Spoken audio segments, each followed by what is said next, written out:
Olá, sejam todos muito bem-vindos a este seminário do Centro de Pesquisa e Análises Heráclito, CEPA.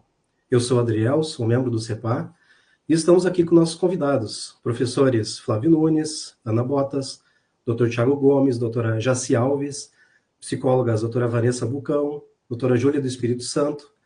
Também teremos a convidada a senhora Joana Pereira, que é a mãe de superdotado, e temos também o Dr. Fabiano de Abreu Agrela Rodrigues, que é o nosso sponsor de hoje. O nosso seminário ele abordará um tema muito polêmico e latente nos dias de hoje, que já vem há algum tempo se manifestando, né, nas redes sociais, que é a questão do alto QI e os impostores da internet. E será uma conversa sem filtro entre superdotados ou sobredotados, onde vamos explorar os bastidores das redes, revelar as armadilhas dos falsos gurus e discutir como separar conhecimento real de impostura digital. Esse seminário ele será no formato de perguntas e respostas, sendo os temas discutidos, então, pelos nossos convidados participantes. Então, antes de iniciarmos propriamente, eu vou passar a palavra para o Dr. Fabiano de Abreu, que, como eu mencionei, é o sponsor da nossa live de hoje. Dr. Fabiano, com você.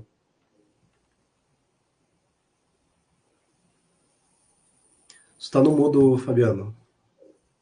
Perdão. Olá a todos. Antes de mais nada, eu queria saber se aparece para vocês o ao vivo no YouTube, não consegui acessar ainda. Sim, está aparecendo. Eu gostaria de ver também se está aparecendo no Instagram. Parece que não, né? Não está ainda no Instagram. Deixa eu só olhar isso aqui rapidinho. Transmitir ao vivo.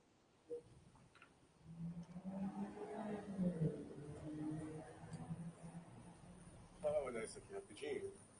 Agora sim, Fabiano. Agora sim, ok. Tá com um pouco de delay, não é? Vamos lá.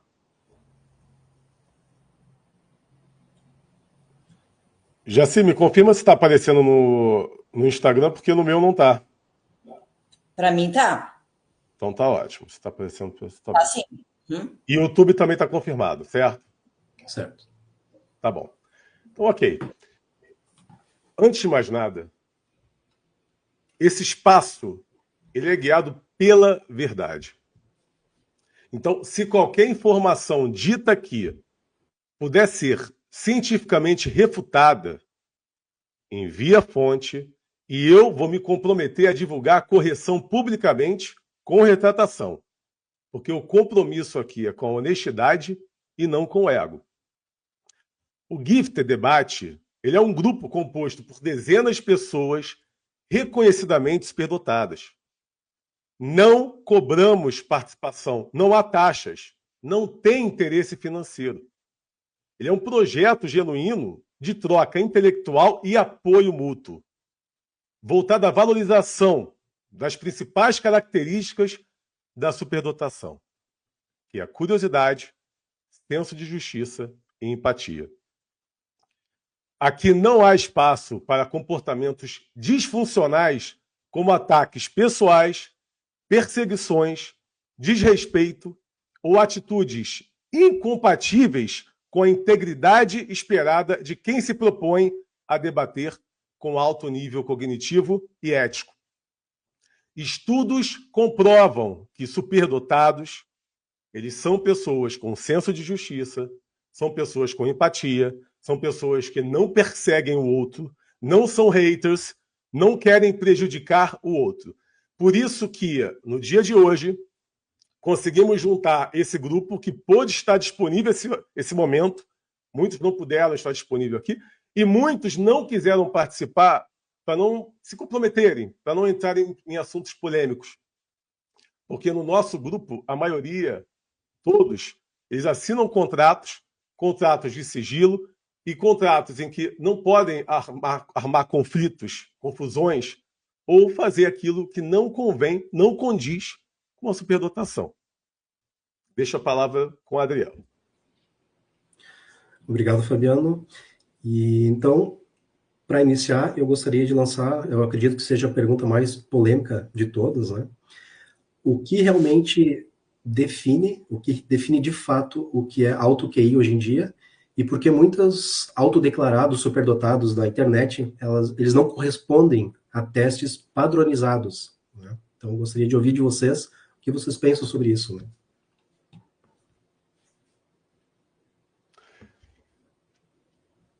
Alguém levanta a mão primeiro? Doutora Júlia, doutora Vanessa, nossas psicólogas.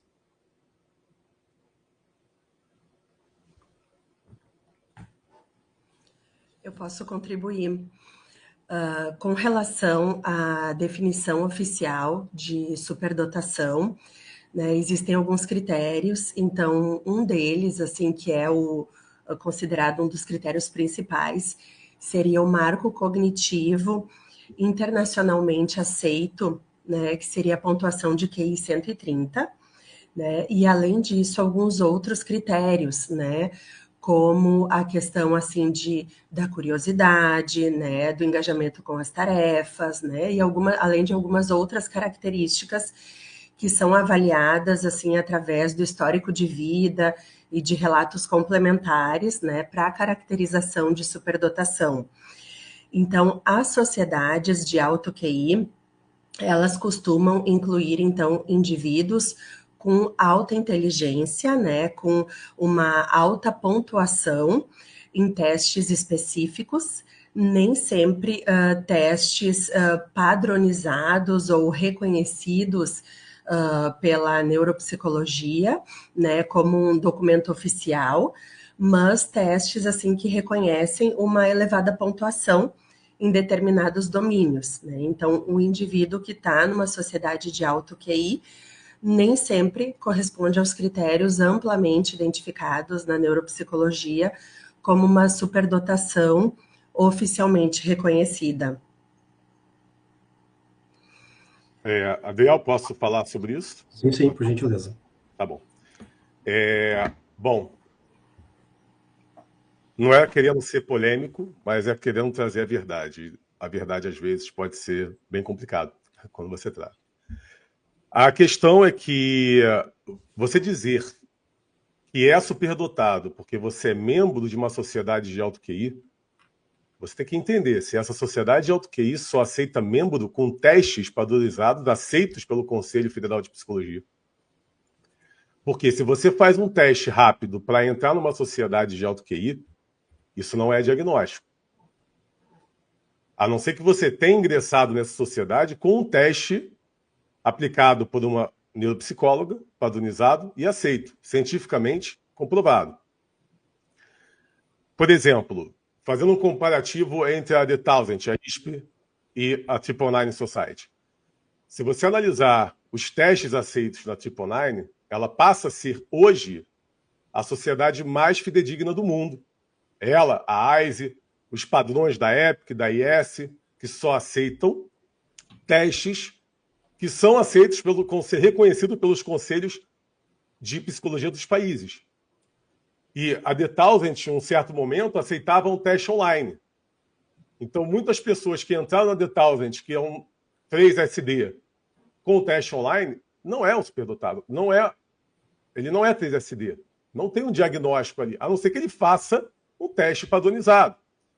Isso para qualquer sociedade de alto QI. Então, se você sabe que aquela sociedade de alto QI ela tem o seu próprio teste, não é um teste aceito pelo Conselho Federal de Psicologia do país respectivo, e a pessoa entrou através desse teste, ela não tem diagnóstico.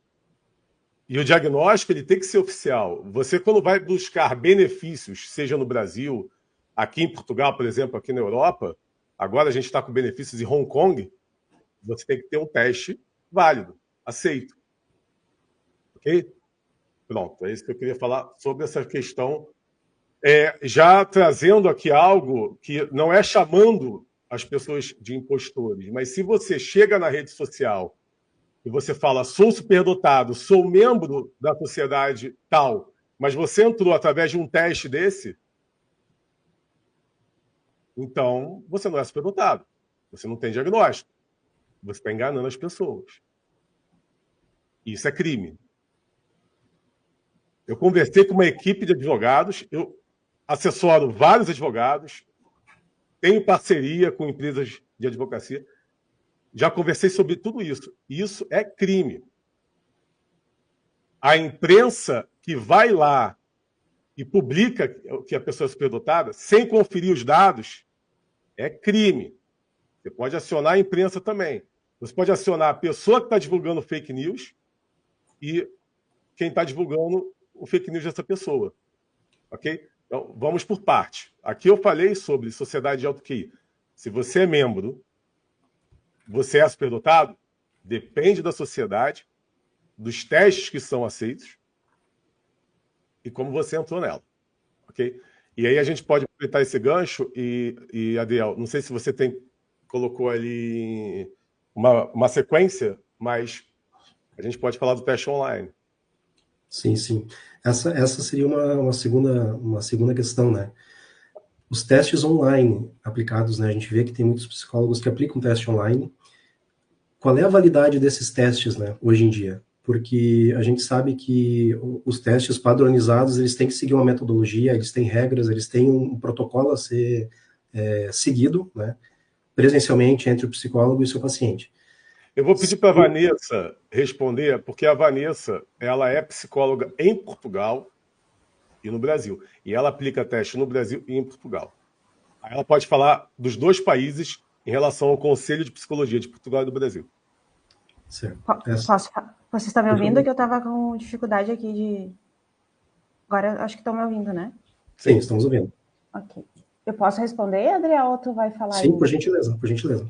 Então, esses testes online que tu está falando, os testes que são os mais usados, que é na escala Wechsler ou Wechsler, eles não têm ainda aqui no Brasil e em Portugal a padronização online. Então, eu já vi vários, inclusive até de um paciente que eu encaminhei para o Fabiano para fazer o teste genético de inteligência.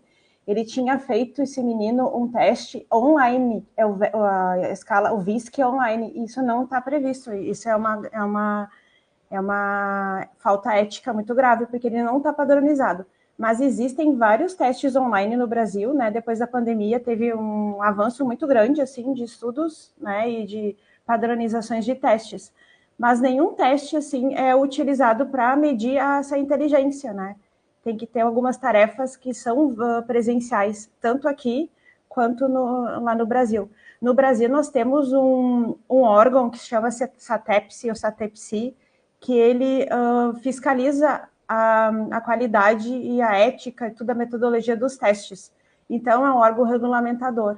Então, para a gente ver um teste, a gente tem que ver, né, se tem uma lista de testes que estão validados ou não no Brasil. Aqui em Portugal não existe isso, tá? Esse órgão. Então, não tem fiscalização. Aqui eu vejo muitos testes sendo usados de outras nacionalidades, que também é uma outra falta ética, né? Por exemplo, eu já vi testes de espanhol, validado na Espanha, usado aqui em portugueses, isso não pode, eu vejo muito. Mas não tem um órgão fiscalizador. Então, qualquer teste online, mesmo que comece a aplicar metade do teste online e outra metade presencial, por exemplo, do VISC ou do VAIS, né, do AIS, que é os testes de inteligência, não tem um rigor científico, porque ele está sendo... Não está sendo usado conforme o nosso conselho, conforme a rigidez científica, né? Vanessa, diz. Utilizando esse estudo de caso dessa pessoa que a gente fez o teste genético, você notou a diferença da pontuação desse teste online para o teste que você aplicou? No teste... Não notei, porque assim, lá no Brasil eu vi que 4. Então, essa pessoa é uma psicóloga brasileira que aplicou no menino português um teste VISC, que é o 4, que é no Brasil, e aqui nós não temos o 4, nós temos o 3, não chegou o 4. A gente está em estudos para chegar no 5 direto, não vai ter nem o 4 aqui em Portugal, vai direto para o 5, né? No Brasil também já começou os testes do 5. Mas então, veja bem, foi uma psicóloga brasileira, aplicou no menino que está aqui remotamente, né? Então tem umas tarefas que é os cubos, né, que a gente tem, e outras tarefas que ela pediu para uma psicóloga daqui aplicar. Então olha qual é o envezamento que teve. Um menino português, uma psicóloga brasileira aplicou um teste brasileiro, um menino português, metade ela aplicou online, que não pode, e um pedaço do teste aqui. né? E aplicou 4 que não está validado para a população portuguesa. Mas pelo menos ela aplicou o cubo, porque eu vi um caso... Aplicou o cubo com uma psicóloga aqui, exato. Eu vi um caso de uma tentativa de ingresso aqui numa sociedade que ele tinha um resultado e não foi aplicado nem o cubo. Um teste online, e uma das sociedades descobriu e expulsou essa pessoa. E a outra sociedade não expulsou, ele está na sociedade até hoje. E é interessante dizer que aqui em Portugal não aceita teste do Brasil. Você tem que reaplicar. Não aceita. Portugal é muito burocrático. Não é só Portugal, não. É a Europa inteira. Não sei Estados Unidos ainda. Canadá também. Você não adianta trazer o teste do Brasil para cá. Não aceita. Tem que fazer o teste aqui, numa psicóloga aqui em Portugal. Verdade. E aí você tem benefícios. E Portugal é o seguinte. Esse mesmo estudo de caso desse mesmo menino, ele é 3SD. Ele não tem boas notas. Então, ele conseguiu avançar pela superdotação, mas ele podia avançar mais ainda, porque aqui vê as duas condições. Vê se você é superdotado e se tem boas notas. Então, ele avançou por ser superdotado, mas não avançou mais um por causa das notas. E por quê? É isso que a gente está investigando, a questão das notas. E nós já sabemos, é comum em 3SD não serem bons alunos, isso é muito comum. A intensidade emocional é muito grande, o bloqueio também é muito grande. Ele fez um teste em inglês, ele começou na primeira, segunda questão, ele pegou, não quero mais fazer, ele entregou. Ele não persevera na atividade. Ele tem também questões emocionais muito grandes também, né? O bloqueio é muito forte, muito forte. Mas é um menino de 10 anos, posso falar aqui, a mãe está assistindo a gente, ela liberou eu falar, só não vou falar o nome, mas ele é um menino que eu conversei com ele tem 20 anos de idade, numa conversa. Fabiano poderia explicar... Até mais, às vezes, né, Fabiano? Até mais. 3SD acima de 100, para ser 145 pontos, alguma coisa, 146 pontos em diante, você é 3SD. E aí eu vou aproveitar esse gancho, Adriel, para você falar sobre o porquê 130. Não só o que eu tenho aqui, por exemplo, eu tenho de IP, mais de 200 pessoas que a gente analisou os dados genéticos e é bem assertivo. O que é muito bom, eu fico muito feliz em dizer que os impostores serão derrubados. Por quê? O teste genético vai dizer se você realmente tem condições de ter aquela pontuação e o exame de neuroimagem também, tá bom? Inclusive, eu vou fazer o próximo de neuroimagem agora sobre a consciência na Universidade de Coimbra. Aceitei ontem. Então, exame de neuroimagem, estou tentando até que o doutor João comece a aplicar isso, e teste genético, ok? Isso vai comprovar se realmente a pessoa ela é superdotada. Por quê?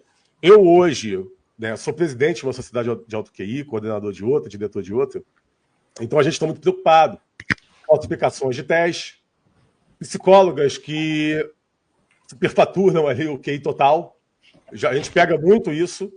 Por exemplo, a IS você tem que entrar acima de 140, aí a pessoa tem um cálculo ali, a gente tem um comitê, eu mando para o meu comitê, o comitê me responde, poxa, calma aí, o cálculo não bate 140, ele teria 136.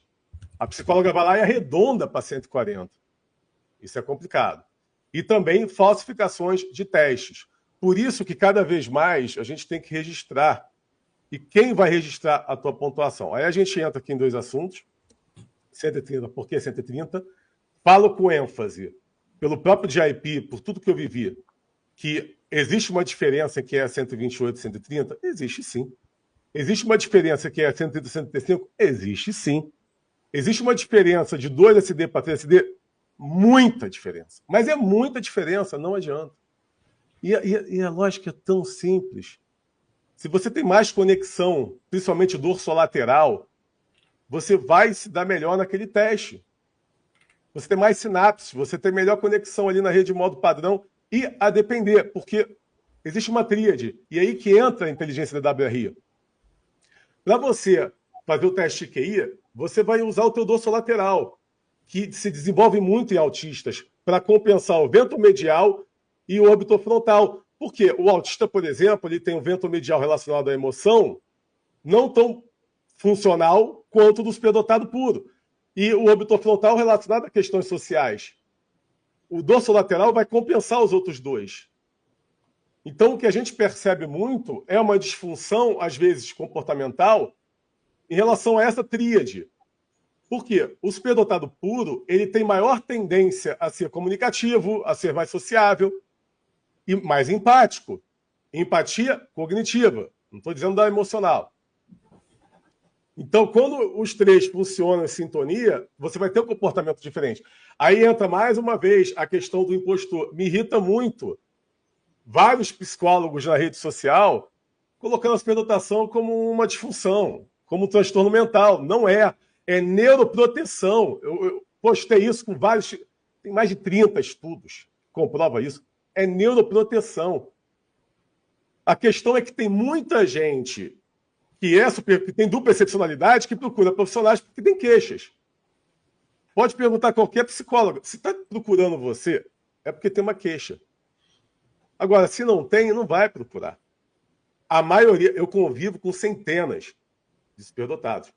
A maioria não tem dupla excepcionalidade. E nós já fizemos esse teste, fizemos enquete. Não tem.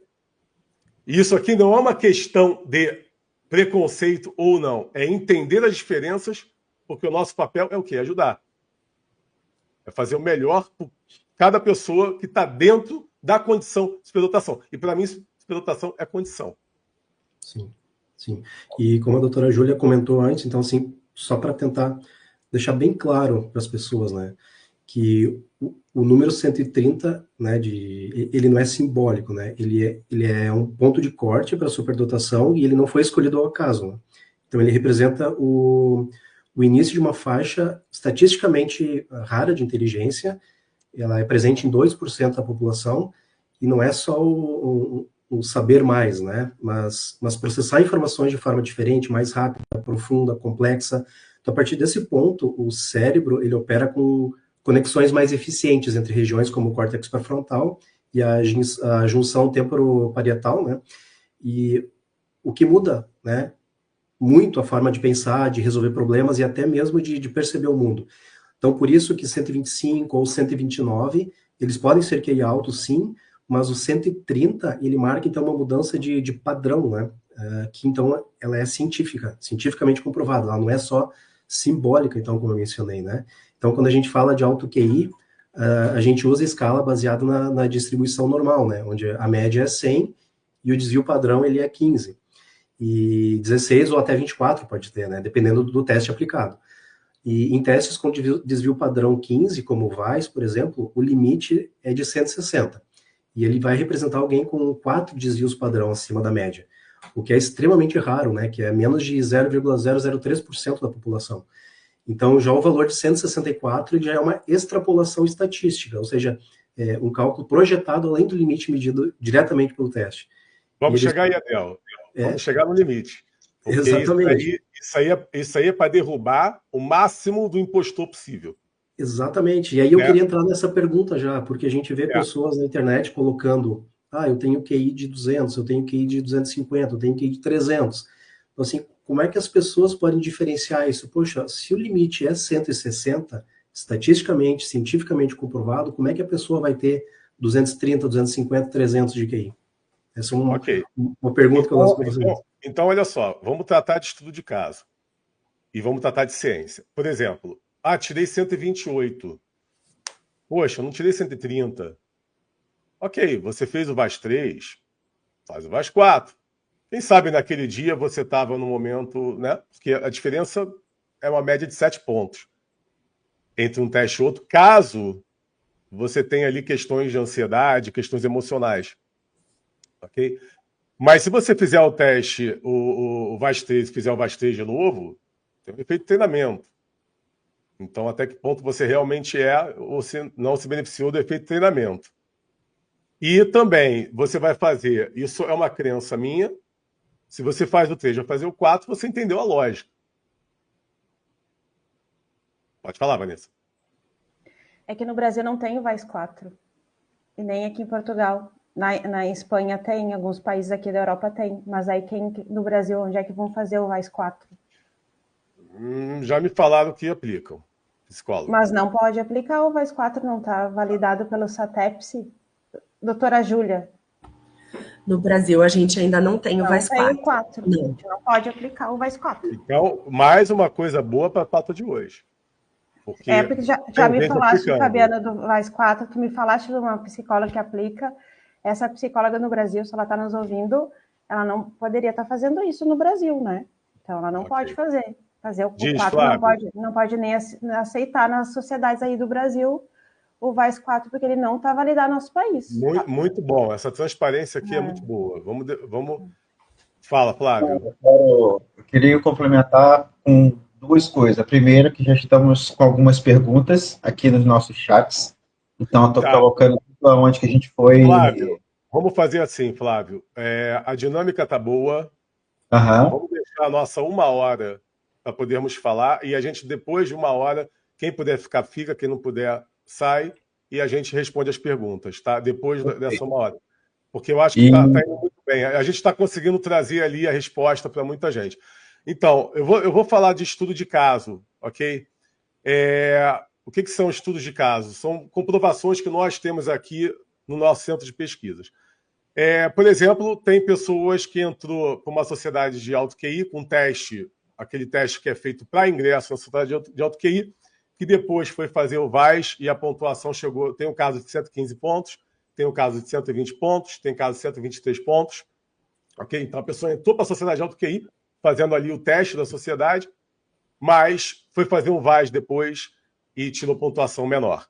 Ok? Então são vários casos para a gente corroborar aquilo que a gente falou, para não acreditar de primeira que eu estou nessa sociedade de alto QI, então sou superdotado. Não é bem por aí. A não ser que essa sociedade de alto QI só aceite teste padronizado. Perfeito. Bom, uma coisa que eu quero ouvir também das psicólogas é que temos casos aqui também. A criança faz o som R, aí faz o VISC, tira a pontuação bem menor. Anotem isso, por favor. Vários casos, a maioria. Faz o som R, depois faz o VISC, a pontuação diminui. Outra questão é o VASI e VAS. O VASI é abreviado. Então, uma comparação entre VAS e VASI. Ok? Que depois a gente vai chegar nisso, com a pontuação máxima dela. Ou você ou a Júlia, não sei, para falar sobre esses comparativos, para a gente entender o que é mais fidedigno, qual teste hoje. A maioria do nosso público é Brasil, também Portugal. Então, nesses dois países, né? Qual o teste mais fidedigno? Aqui não tem o som R, né? No Brasil. Aqui em Portugal. Estou em Portugal. Bom, mas eu posso falar, e acho que a gente pode se complementar, e a Júlia, é que o som R ele é para crianças assim que não são alfabetizadas ainda, ou que não têm, né? Que são crianças menores.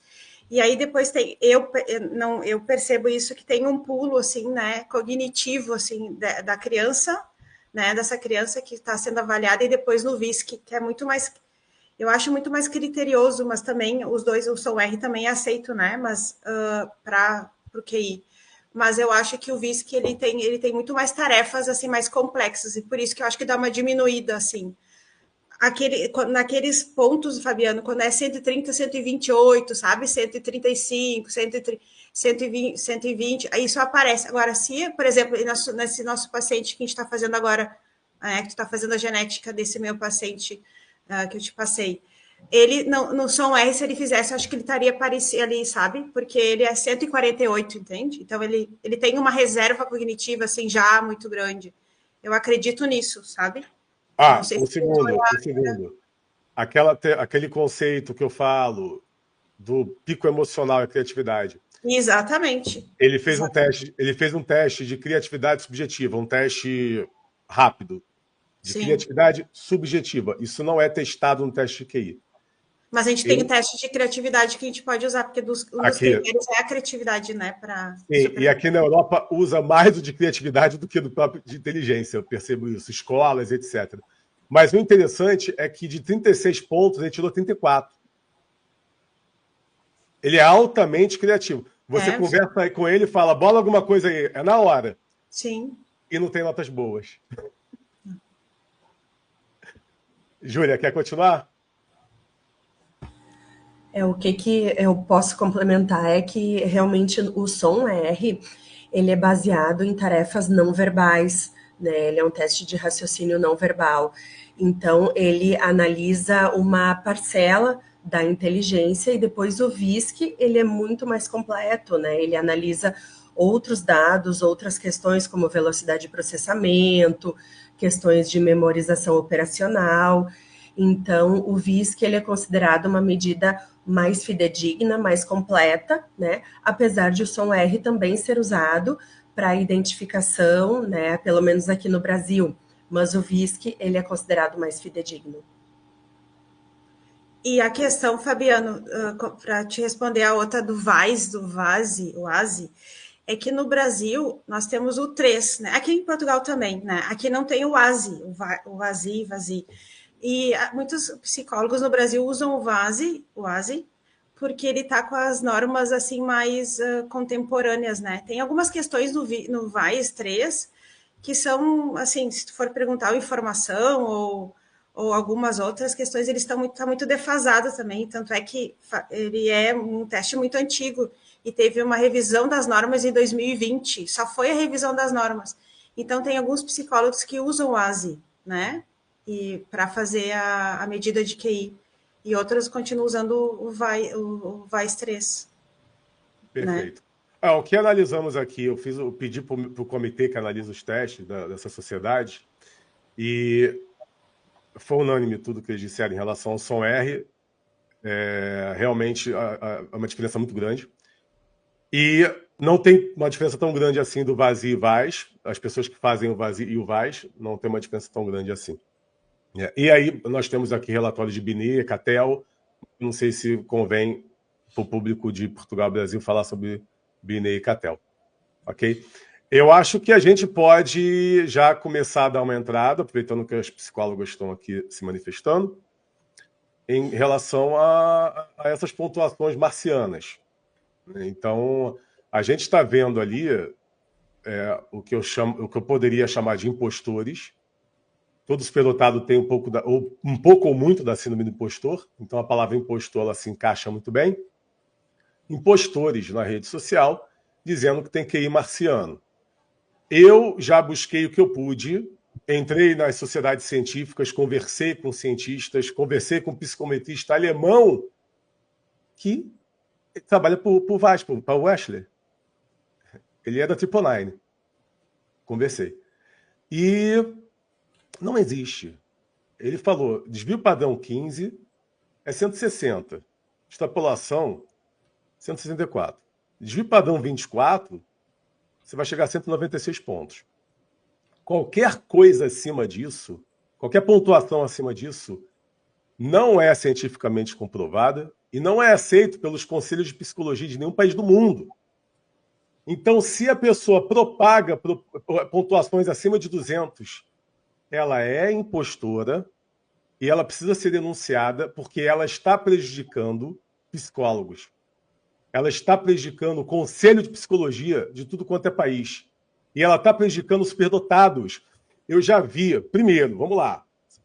Há anos, psicólogos me chamam e falam, Fabiano, tem que falar isso porque eu não aguento mais. A pessoa me pedindo teste de 200 e tantos pontos, isso não existe. Aí fala que eu não sei aplicar. Aí fala que eu... E me pede, eu não quero me meter nisso, não quero me meter nisso. E também superdotados que falam, poxa, o outro chegou para mim e falou, eu tenho 140. Se fulano tem 200 e tal, então eu sou o quê? Uma atrofia dentro do nicho? Aí desencoraja. Porque o que a gente faz no Gifted, meu Deus do céu? É tentar encorajar superdotados a saírem do armário ali. A gente faz isso o tempo inteiro. É quase um motivacional. Pegar o cara e falar, pô, o Thiago Gomes, que está aqui, por exemplo, matemático, o cara que sabe cálculo ali, com uma máquina de cálculo, 3SD. E aí, pô, Fabiano, pô, nada, Thiago, manda esse negócio logo, vamos divulgar essa porcaria, vambora, cara. O Flávio, pô, tava travado lá no passado. Vambora, cara. Pô, mostra o que você tem, mostra o conhecimento. Então, isso desencoraja. Quando você vê uma pessoa dessa na internet falando que tem isso, aquilo, outro. E outra, não existe maior pontuação de QI do mundo ou de um país. Você está entre os maiores, porque se tem um teto, você vai empatar. Então não existe isso. É maldade, é vaidade. é narcisismo, é psicose. A psicose, ela pode estar em esquizofrênicos, pode estar em autistas também, acontece. Os psicólogos estão aqui para me consertar se eu estiver errado. A psicose, ela está em bipolar. Então, tem vários transtornos mentais que você tem um psicótico, aquele que cria a própria realidade, acredita e convence os outros. Então, você chegar na internet e falar que tem mais de 200 pontos, você é um impostor. E o meu senso de justiça faz eu apontar o dedo para você. Quando você dormir, lembra disso. Você é um impostor. Você está prejudicando milhares de pessoas. Você está desencorajando os superdotados.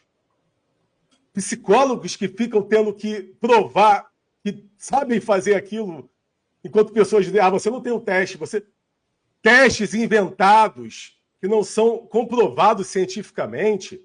Sociedades de alto QI que criaram o próprio teste. Impostor. Basta alguém te denunciar. E tem que denunciar mesmo, porque a gente está cansado de narrativas. E outra, como assessor de imprensa, vou revelar aqui pela primeira vez.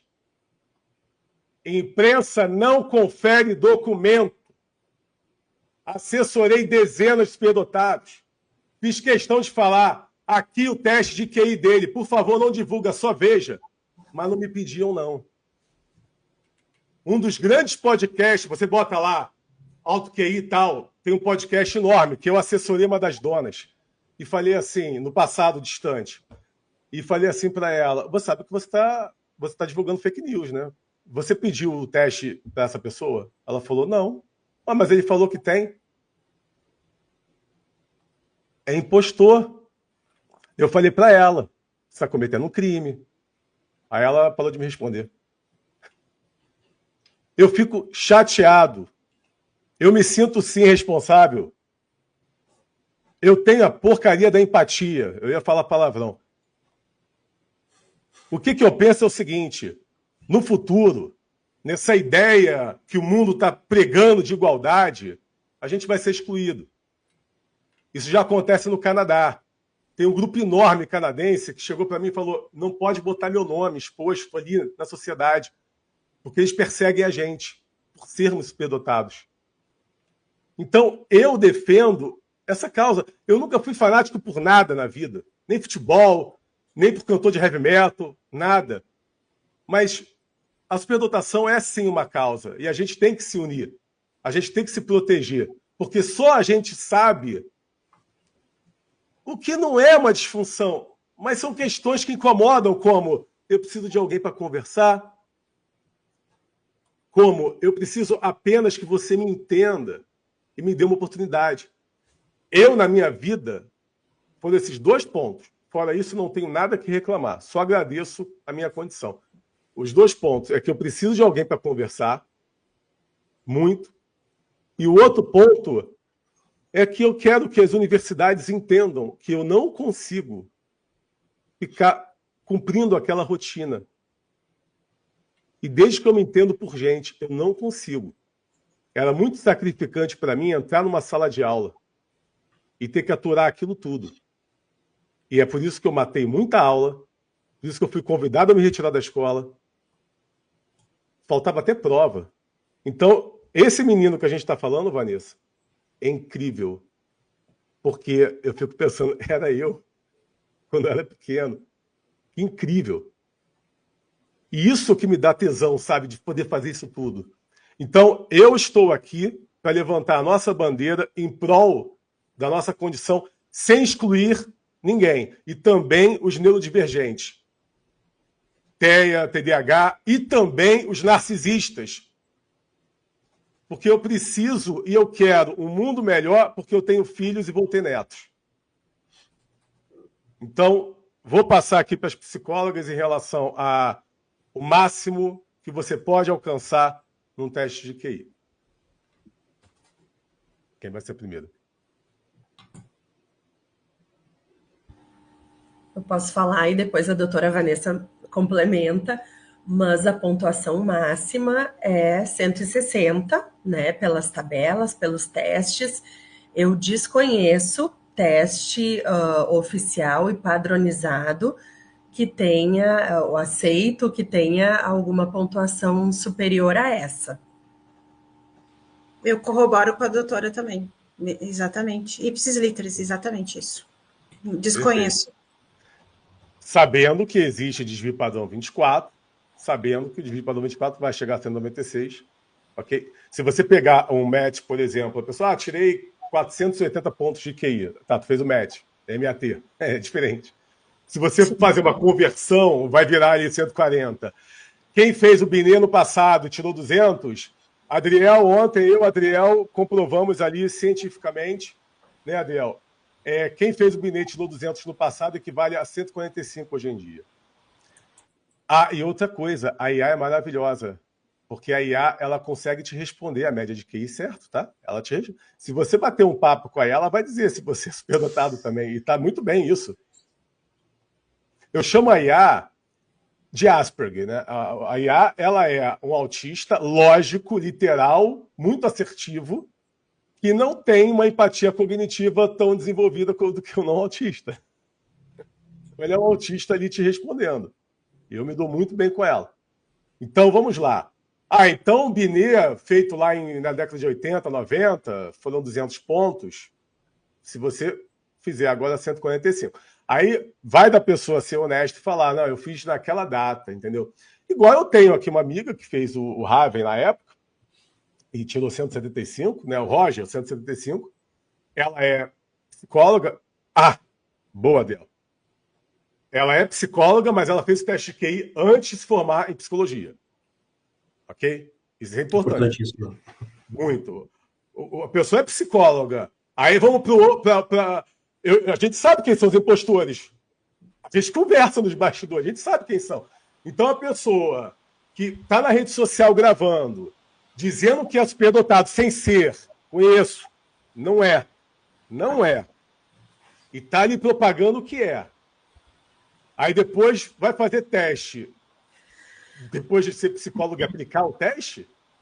Pô, calma aí. Vanessa e Júlia aplicam teste. Você já sabe, a gente quase salteada ali a resposta. A gente chega no 160 facilmente, porque a gente sabe as respostas todas. Então, a gente pode também... Né? Então, é honesto a psicóloga que tem alto QI registrar o QI dela que foi antes. Mas como vai fazer isso, Fabiano? Estudo científico. Revisão por pares. É simples. A gente ajuda, tá? A gente pode ajudar com isso, não é, Tiago? Tiago, que é pesquisador lá no ITA, a gente pode ajudar com isso, né? Você quer comprovar teu teste? Fabiano, eu não quero botar meu teste de QI. Claro, ninguém quer botar o teste de QI na rede. Pô, porque não tem só o teu QI. Tem os pormenores da tua vida. Você não quer expor. Mas tudo bem. Ninguém tem que botar o teste de QI na rede social, nem pregado na testa. Você pega e comprova cientificamente. Publicando numa revista científica indexada que passa por revisão de pares. Pronto. E lá vai estar explícito sobre quando foi o seu teste. E a gente entender. Aquela pontuação foi relativa a quando. Porque o 175 do passado do Heaven equivale a uns 135, 140. Podem me corrigir, eu posso estar errado, mas foi o que me disseram. Aí, por exemplo, o Roger é superdotado? Uma opção de gente cai na pele do cara. Deixa o cara é superdotado. É sim, dá para ver no comportamento, no olhar, ele é. Mas o 175 dele é do passado. E ele é de boa com isso. Eu conheço, ele é de boa. Se fosse fazer o teste hoje, ele ia dar 99 de percentil? Ia, mas não seria. É porque hoje o Heaven ele é só percentil, não dá pontuação. Antigamente dava. Adriel, alguma próxima etapa aí anotada? Sim, uma pergunta também que a gente vê hoje, principalmente em programas de TV, né?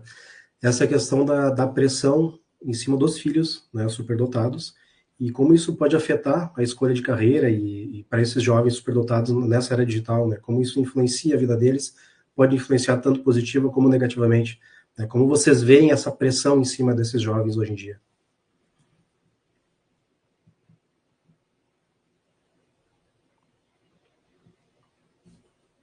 Até os pais aí de filhos superdotados podem responder também. Né?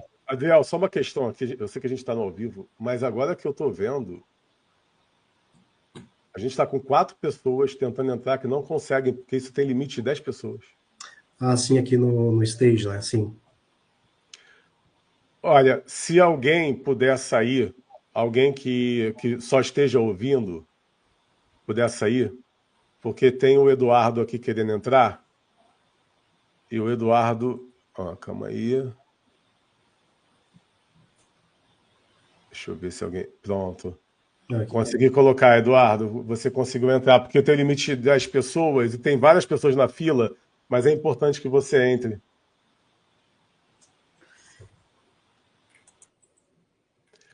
Ok.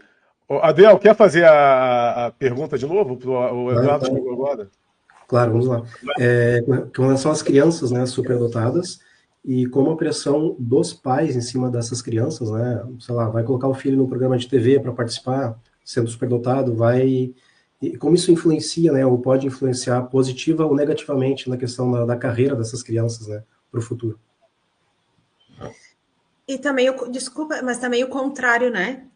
De como uma pessoa superdotada está numa família que não acreditam na sua potencialidade. Também acontece muito ao contrário. Também. Aproveitando isso, eu perco muita assessoria, o que é normal, pela sinceridade. Mas os pais que querem divulgar os filhos, e eu falo para eles o seguinte, olha, eu já consegui comprovar, e temos um estudo publicado sobre isso, e se você quiser alimentar muito isso para o seu filho, de querer superdotado, você está criando um perfeccionista desadaptativo. Uma pessoa que pode ser... Vai lá no programa do Luciano Huck, vai arrebentar ali no cálculo, etc., e no futuro, profissionalmente, pode aumentar a chance dele ter problemas, ele não conseguir ter sucesso profissional. E aí tem que dar uma estudada no que é ser perfeccionista desadaptativo. Nós temos vários adultos com essa condição que realmente trava, não consegue. Ele fica naquilo ali, não consegue avançar, não consegue crescer financeiramente. É muito comum, por exemplo, em médicos. A gente tem muitos médicos superdotados. E porque eles estudaram a vida inteira, eles entraram ali numa competição, numa cobrança muito forte. Você tem que ser médico, médico. O problema é o seguinte, a inteligência, a palavra inteligência, de forma semântica, está desde de pequeno. Você tem que ser inteligente, você tem que estudar. Aí você liga, estudar inteligente, tem que ser inteligente. Então já existe uma cobrança em ser inteligente. É por isso que aparecem muito impostores, porque ser inteligente é uma maneira de sobressair. Então ele dizer que ele é inteligente, ele está sobressaindo, ele está chamando atenção. E chamar atenção pode não apenas ser o narcisismo em si, patológico, mas pode ser uma insegurança, um egocentrismo para poder ultrapassar essa insegurança. Por isso que você vê, por exemplo, a gente vê muitos que têm problemas mentais ali, esquizofrenia, psicóticos, que procuram a gente, é muito comum.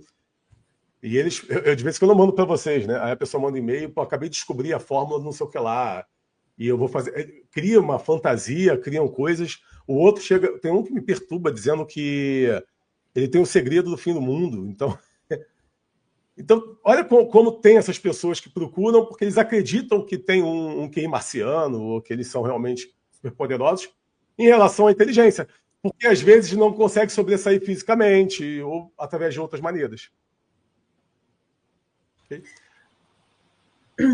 E tem uma pergunta ali que colocaram no chat aqui, que por que o pessoal, né, levando em consideração o que tu falou, Fabiano, por que o pessoal mente nas redes para engajar, para isso tudo que tu falou, e também porque agora é um nicho de mercado, né, como as pessoas estão vendendo cursos e falando, né, e pessoas que a gente vê que não são superdotadas e falam que são superdotadas e vendem cursos e fazem isso e fazem aquilo. É um nicho também, daí, respondendo a Daniela, é um nicho do mercado que está aparecendo hoje, superdotação, que nem antes, há uns 2 anos atrás, era o PHDA, o TDAH, né, o autismo também, agora a superdotação está em voga nas redes. Porque tem muitas pessoas que acreditam realmente serem superdotados, mas não tem coragem de fazer o teste. Então eles seguem essas pessoas porque eles acreditam que... Porque assim, se você falar de 10 comportamentos e você se vê em 4, você acredita que está dentro daquele diagnóstico. Esse é o problema. Eu tenho um amigo, ele tem TDAH, nossa, o TDAH dele é muito, muito grave, né? Eu falo com ele, eu não consigo ficar 10 minutos com você aqui. Mas ele é de boa, ele é um cara bem humilde, né? Ele não, eu sei, eu tenho que resolver isso, eu preciso pegar uma psicóloga. E ele falou, olha, sempre me disseram que eu era muito inteligente, eu sou superdotado? Aí eu falei assim, tem que fazer o teste, né? Olha isso aqui, ó, responde essas 3 aqui, ó. Aí ele, tô entendendo nada. Aí eu falei, então tu não é. Mas é porque parece, ele é muito criativo, porque o TDAH tende a ser muito criativo. E ele tem uma empresa aqui em Portugal que está decolando. Porque ele é muito criativo. E ele não para, ele é uma máquina. Blá, blá, blá. Só que você não consegue ficar com ele troca. Ele muda. Aí você fala um negócio para ele, tá? Daqui a pouco ele muda. E aquilo que eu te falei, o que você falou mesmo? Então, é interessante. A pessoa vai ver ele 3, 4, 5 comportamentos e ela acredita que ela é superdotada e pronto, mas não tem coragem de fazer o teste. Também tem o outro lado, né? O GIP. Algumas pessoas fizeram o GIP. Agora, essa semana, por exemplo, 2, eu revelei o resultado e falou assim, caramba, então eu posso ser superdotado? Vai fazer o teste, porque, por enquanto, todos os que deram isso, quando foram fazer o teste depois, deu. Às vezes por insegurança, né? Aí o teste genético mostra que ela pode ser superdotada e ela vai procurar o psicólogo para poder fazer o teste. E vai com mais segurança, então ele pode até ir melhor no teste, né? Porque está mais seguro. A ansiedade não atrapalha. Diz, Adel. Eu ia perguntar até que ponto essa questão, então por isso realmente o título do nosso seminário é Auto QI, até houve uma discussão sobre isso, né? Algumas pessoas, se seria auto com U ou auto com L, né? Mas realmente a questão do auto QI, com U é a pessoa se auto-identificar como tendo um QI alto, né? Por seguir outras pessoas e se identificar em alguns padrões de comportamento. E aí, nesse sentido, eu queria perguntar, assim, quais são as evidências reais, né, que existem de diferenciação entre desempenho de testes, né, e a questão do desempenho criativo, científico, no mundo real mesmo. Fala. Não, é porque a gente, quando vai fazer o teste, a gente não se baseia, né, só no teste de QI. A gente faz, né, uma avaliação neuropsicológica nessa aplicação de teste. A gente faz um escrutínio total na vida daquela pessoa e aonde que aquela inteligência gente não, aparece. Esse é o problema. A maioria das psicólogas não estão fazendo, só faz o teste QI e acabou. Então tá errado essas nossas colegas, vocês estão erradas, colegas. Muito erradas, colegas, muito erradas. Aí quando eu falo, Fabiano, você tem alguma outra condição, tal? Eu falei, olha, deu negativo para as outras condições. Mas você fez tudo, porque quando eu fui fazer o teste, fizeram tudo em mim. É verdade, eu vi o teu teste, é verdade, fizeram tudo mesmo. Então... Sim. Mas a gente vê que essa inteligência que aparece, como é que ela se traduz na vida real dessa pessoa. Então, a gente vê comprometimento com a tarefa, né? O que a pessoa faz, além da questão que é medida em teste de QI, a parte da criatividade, a parte da liderança. Tem vários comportamentos, tipo um checklist que a gente usa, assim, a partir dos estudos, assim, das novas teorias, que a gente usa para não só... A gente tem que interpretar não só quantitativamente, mas qualitativamente esse teste. E é um relatório neuropsicológico, aparece isso. O que tudo aquilo que aparecer no teste é traduzido na vida real daquela pessoa. Como é que aparece na vida real? Por exemplo, esse menino que a gente está avaliando, eu e o Fabiano, ele tem o QI 148, só que ele é muito mal. O professor chegou, os professores falaram que ele não vai em lugar nenhum, que ele não tem inteligência. Falaram isso para ele, né? Ipsis literis, assim, falaram isso. Você não vai chegar em lugar nenhum para uma criança de 10 anos. Porque essa questão da criatividade, tudo isso que ele tem, não se traduz num ambiente que poda isso na escola, um ambiente cerceado, assim, um ambiente cercado de muro, de luz. Quem disse isso para ele, Vanessa? Tá faltando inteligência, para não perceber a inteligência. Verdade. E também está criando ali um perfeccionista desadaptativo. Está prejudicando o futuro. Isso é maldade. Muita maldade, verdade.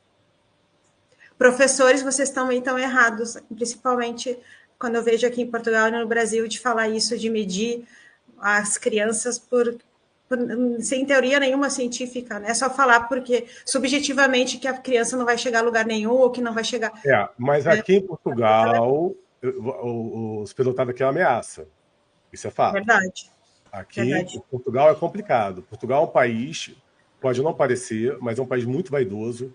É uma população, não generalizando, a Ana sabe disso, a Ana portuguesa. E você ter alto QI aqui pode ser um problema. Entra na linha de competição.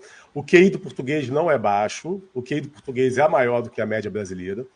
Tem muito superdotado aqui, mas existe uma competição, e existe uma política de igualdade, que é apenas uma política de igualdade, em que se você for diferente, você é uma ameaça. Aí a Ana Botas pode falar um pouco sobre isso antes de eu passar para o Flávio. Olá, bom dia a todos. Então, eu sou professora de matemática do 3º ciclo e sei que estão aqui alguns alunos meus a assistir. Devo dizer que eu já identifiquei um superdotado pelo seu comportamento, pela sua forma de pensar em sala de aula este ano. E sei que os meus colegas professores têm alguma resistência a ele, porque ele é um questionador nato, ele põe as coisas em causa e ele deixa os professores um pouco desconfortáveis. Então o superdotado em Portugal é um aluno que incomoda. É um aluno que nenhum professor quer ter em sala de aula e é um aluno que eu adoro ter, não só pelas características questionadoras, mas também porque permite que eu abra um campo e uma discussão em sala de aula junto com os outros alunos.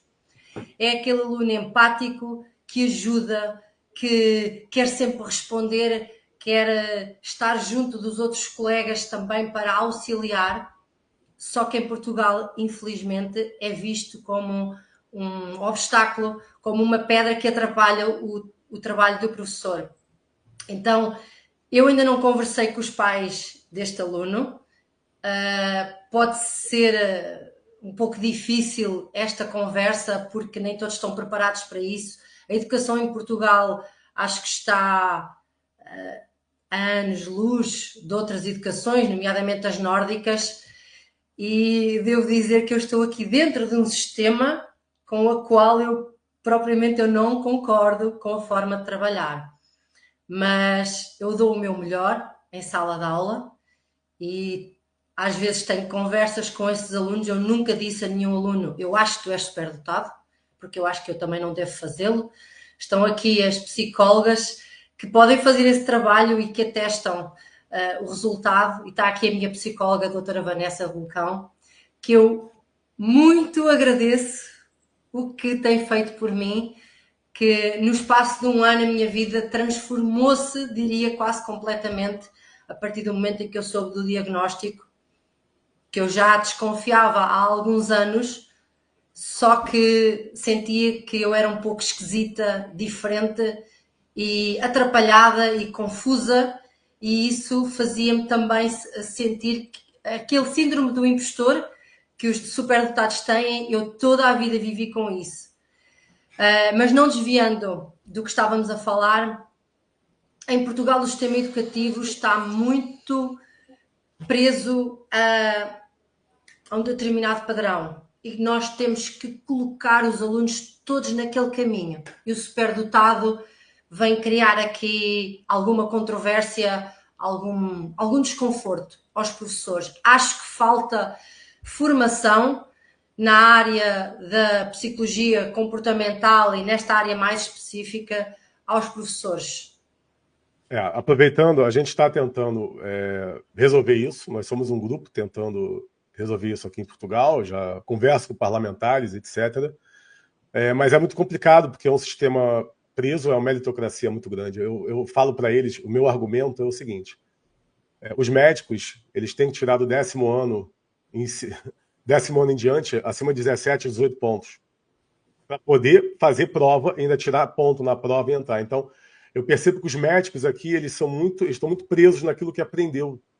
E essas pessoas mais criativas, ou um TDAH, ou um 3SD, ele não vai conseguir ser médico, porque ele não vai conseguir atingir essa pontuação tão nivelar acima de 17 pontos. Então, a gente está perdendo muitos profissionais por causa dessa meritocracia. Tem que ser e não há espaço para a criatividade.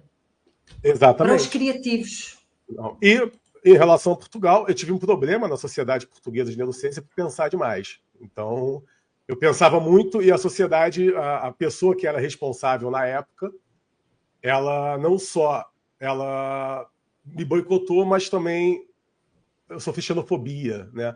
E é interessante sofrer xenofobia porque eu sou filho de português. E aí eu não tenho identidade, porque no Brasil eu era tuga, aqui eu sou brasileiro. Então, mas realmente isso aconteceu e foi graças a Deus, né? Isso aconteceu. Graças a Deus é um termo utilizado. Mas eu fui para a Sociedade Americana de Neurociência, foi até melhor, porque a Sociedade Portuguesa de Neurociência é muito fraca, né? A brasileira também é fraca. E aí eu fui para a Americana. Então, você é uma ameaça, sim, e uma ameaça também na própria imprensa. A própria imprensa aqui, ela meio que... Primeiro, se você tiver o sotaque do Brasil, a imprensa aqui não quer te dar. Não quer publicar você, começa por aí. Então, se você é superdotado, também, porque entra naquela ideia de que, se eu colocar um superdotado, então eu estou botando os outros em patamares inferiores, então não vou colocar.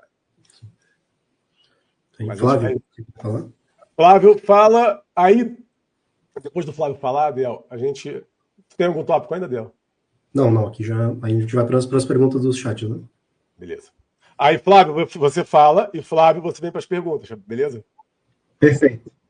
É interessante, né, falar agora após a Ana, porque eu tenho uma experiência acadêmica também, e a experiência acadêmica como pedagogo, como professor universitário.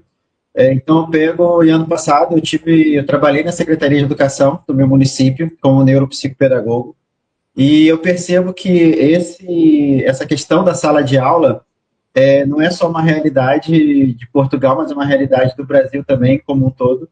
E os professores não estão preparados mesmo. Eu posso falar por conhecimento de caso que eu estive dentro da sala de aula, estou dentro da sala de aula ainda, né? E vi o outro lado, vi os bastidores também. Então, se fala muito hoje em dia, porque está muito em alta a questão do autismo, mas a superdotação não é compreendida, eu posso dizer para vocês de uma maneira geral, sim, pela experiência que eu tive, pela experiência que eu tenho, na sua integralidade, pelos professores, pelas pessoas, e essa comunicação, eu costumo dizer que a pedagogia é linda na teoria, mas na prática ela não é muito funcional.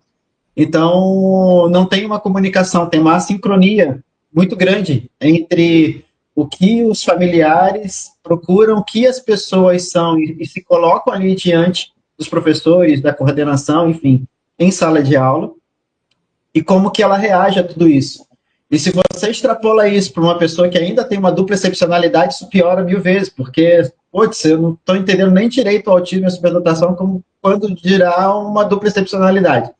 Então, assim, precisa, sim, de um olhar mais especial, um olhar mais individualizado, e fazer com que essas pessoas, elas consigam, o sistema, na realidade, ele consigam enxergar a individualidade deles naquilo, das suas potencialidades. E é isso que vocês falaram, assim, o sistema ainda está muito fechadinho, muito categorizado para uma amplitude mais criativa. E todos aqueles que se destacam de alguma maneira, e eu digo também para além, né, da minha profissão, que eu sou médico veterinário, sou pedagogo, psicopedagogo, enfim, eu tenho outras formações nessa área de conhecimento, desenvolvimento humano, né, enfim, e eu percebo que, assim, é muito difícil ainda, é muito difícil esse diálogo e essa abertura à criatividade, né, e é uma questão adaptativa, não só a desadaptativa, que é o problema, que fica mais evidente, mas a como trabalhar isso, né, de uma maneira mais lúdica, talvez, por vezes, porque essas crianças, esses jovens, esses adultos, inclusive esses adultos na universidade, eles precisam muitas vezes desse lúdico para conseguir entender, para conseguir caminhar, para conseguir esse diferencial na vida deles, né, e serem alguma coisa, vamos dizer assim, fazer jus aos seus dons. Essa que é a questão. Então, eu acredito que tenha um caminho aí para a gente poder percorrer ainda que não é muito... É meio difícil ainda. Está um pouco bloqueado esse caminho. Perfeito, obrigado, Flávio. Tem o Thiago também que levantou a mão aí. Thiago, por favor. Queria dar aqui minhas considerações, né? Eu esperei primeiro os profissionais aí da área falarem, mas eu vou só fazer algumas observações, por exemplo, conversando aqui sobre o o que a Vanessa falou, né, da criança na sala de aula, né, eu só queria fazer uma ponte aí, quem conhece Albert Einstein, né, ele escutou, né, isso de professores por 2 ocasiões. Uma no primário, né, falou que tirou ele da sala de aula porque falou que ele não tinha condições de ficar na sala, e depois do ensino médio falando que ele não tinha aptidão para ciências exatas, né. O resto da história não precisa nem falar. Aí, com relação ao teste online, né? Aqui no Brasil é só você entrar no Google que você vai ver que virou uma indústria, né? Aqui virou uma indústria, teste online, neuropsicológico, inclusive com psicólogos, né? Com CRP. Não sei se são fidedignos ou não, né? Mas tá, eles colocam o CRP e falam que são válidos, né? Essa questão do teste online é um problema, porque eu acredito que o teste de QI, além de você tentar quantificar, né, a inteligência através de métodos estatísticos que estão ali nos protocolos, né, tem a base qualitativa também comportamental, né? Por exemplo, eu gosto muito de jogar xadrez, só que eu nunca jogo online, porque eu acho que o xadrez, existe o estudo corporal, né, o estudo da atitude do seu oponente. A mesma coisa é ali na avaliação neuropsicológica, né? Quando você vai aferir o QI do paciente, você está aplicando o protocolo, mas ali tem o comportamental, os estereótipos, né? Às vezes o paciente ele foge um pouquinho do gabarito do protocolo, mas às vezes ele fugiu de uma forma disruptiva, né? Alternativa, que aquilo tinha que entrar, né? Na quantificação, né? Então isso se perde em testes online, tá? Se perde. E outra coisa que está acontecendo, isso daí está acontecendo o que acontece agora com o ensino superior, né? Aqui no Brasil, você vai em qualquer esquina, qualquer pessoa tem ensino superior, né? Isso daí é para chegar ao número na ONU, e o Brasil está com IDH de 0,8, né? Que é totalmente farsante. Mas o teste de QI, o que vai acontecer é isso. Por quê? O teste de QI, apesar, obviamente, das suas limitações estatísticas, né? Já é um fundamento estatístico que tem mais de um século, né? Com estatísticos aí de renomes, inclusive da área de psicologia, Spearman, Pearson e etc. Tá? Então, o que acontece? Essa técnica, né, de aferição de QI por método de Wechsler e etc., se vale de análises fatoriais, né, onde você tira ali um teorema básico, que é o teorema do limite central, né, onde você obtém essa curva normal do score de QI. Tá? Então, de alguma maneira, você vai ter que distinguir uma população, né, que desvia da média. É isso que é o superdotado, é o quanto a pessoa desvia daquela média. Tá? Então tem que determinar 2 desvios padrões, 95% da população, 98%, ali é considerado pessoas que estão distantes da média o suficiente para serem considerados superdotados. O que está acontecendo hoje? Com esses testes online, né, com esses altos QIs, o que vai acontecer com essa curva? Ela vai inflacionar, né, a cauda direita, vai deixar de ser uma curva normal e tudo vai ter que ser revisto. Por quê? Porque houve uma deformação da curva artificial. Quem trabalha na área fiscal, né, sabe, tem a lei de Benford, né, que é muito usada para detectar fraudes fiscais, né? Simplesmente você coloca os números, tem que seguir uma lei, fugiu da lei, tem fraude. Vai acontecer isso com os testes de QI. Se você for pegar os valores de teste de QI, você vai ver que vai fugir da normal. Por quê? Né? Porque a população mudou? Não. É porque está tendo um inflacionamento artificial dos QIs. Isso daí no Brasil, se fizer, vai ser testado. Eu rasgo meu diploma se isso não acontecer. Tá? Então, só essas considerações básicas aqui. À medida que eu vou lembrando aqui, eu vou falando. Perfeito, Thiago. Obrigado, viu? E temos também a Flávia Secato, especialista aí na lei de Benford, né? E também a doutora Jaci, que também tem filhos superdotados. Não sei se vocês querem complementar também com esse nosso seminário. Sim, eu gostaria. Obrigada, Adriel. Na verdade, eu queria fazer uma pergunta para o Fabiano, né, para os psicólogos também, porque eu vejo que nos grupos, esses grupos super inflacionados de QI que tem na internet, que tem gente do mundo todo, meu QI é 300, meu QI é 200, com os testes online, eu escuto muito aquela necessidade de autovalidação, né, que seria o auto com U, que o Adriel falou, que eu achei interessante, auto com L, auto com U, eu sou um gênio? Aí toda hora tem alguns que repetem isso assim praticamente diariamente. Você acha que eu sou um gênio? Então, assim, eu gostaria de ver tecnicamente, né? Porque esse conceito do que é um gênio, ele evoluiu bastante e cada época tem um entendimento. O que é a genialidade? A genialidade, a superdotação e a genialidade são coisas distintas.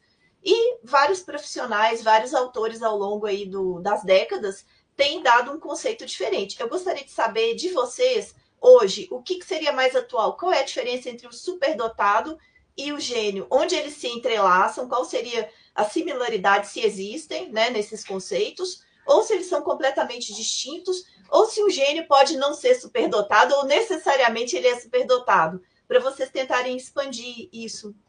Eu vou falar primeiro para puxar para a Vanessa falar, tá bom, Vanessa? Aqui.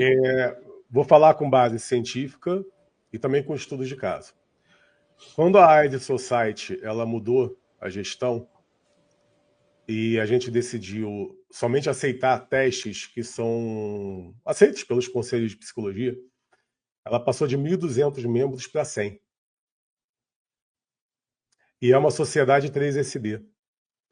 Porque a maioria eram testes online, esses testes que não são aceitos pelos conselhos. E muitos desses tentaram fazer o VAS para ficar na AISE. E não tiraram pontuação. Nenhum. Eu tenho a comprovação. Isso é maravilhoso dizer isso.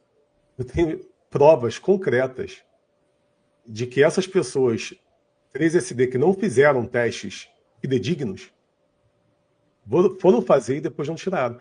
E que esses testes online, testes inventados, eles não são válidos mesmo. Por isso que a ciência não comprovou.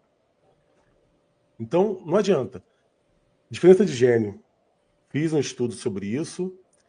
Para você ser gênio, você tem que ter um alto QI e você tem que ter criatividade subjetiva. Porque a genialidade é você pensar em algo que você não estudou. É você pensar em algo que vem na tua cabeça, assim como Albert Einstein fez isso maravilhosamente. Mas ele errou um monte de fórmula. Pô, a pessoa chegar para mim e falar, ele errou um monte de fórmula, você não é inteligente falando isso. Porque, pô, se eu der 30 tiros e eu acertar um como ele acertou, pô, pelo amor de Deus. Então ele tinha, assim, uma criatividade subjetiva muito grande. A criatividade subjetiva tem relação com a tríade.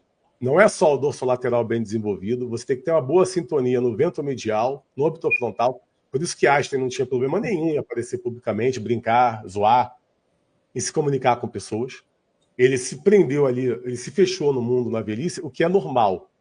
A gente começa a se fechar, começa a entender e ter uma visão da vida de outra forma.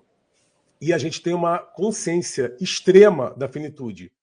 Então, eu, quando passei dos 40, eu pensei, contagem regressiva para a morte. Não tem um dia que eu não pense que eu vou morrer em breve. Até porque o tempo passa muito rápido para mim.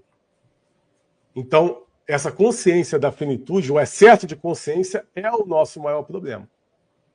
Porque quando eu vou para uma festa, eu fui para um evento agora lá em Amarante, e eu vendo as pessoas ali falando no palco tal, aí a pessoa antes de falar, ela respirou, subiu, aí, aquela coisa toda.